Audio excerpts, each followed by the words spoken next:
కరీంనగర్ నుంచి, ఖమ్మం నుంచి, జనగాం నుంచి, మెదక్ నుంచి, ఇట్లా పోతే ఆంధ్ర నుంచి, రాజమండ్రి, విజయవాడ, వైజాగ్, అనంతపూర్, కర్నూలు, కడప ఇట్లా చెప్పుకుంటూ పోతే చాలా మంది కాల్ చేశారు. వాళ్ళు కాల్ చేసి అడుగుతున్న ఒకే ఒక మాట ఏంటి తెలుసా? అంటే ఒక క్వశ్చన్ మార్క్ ఏంటంటే మార్కెటింగ్ ఎట్లా.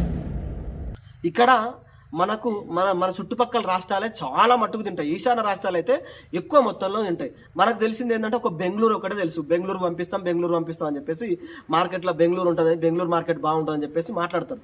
ఇకపోతే నేనేమంటా అంటే అస్సాం, సిక్కిం, మణిపూర్, నాగాలాండ్ ఇట్లా చెప్పుకుంటూ పోతే ఒక 5-6 రాష్ట్రాలు ఎక్కువ మొత్తంలో ఈ పందెం తినడం జరుగుతుంది.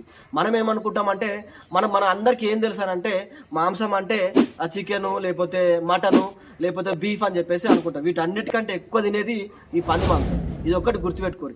ఏది పెరిగినా ఏది తగ్గినా ఎప్పటికీ ఉండేది పంది మాంసం.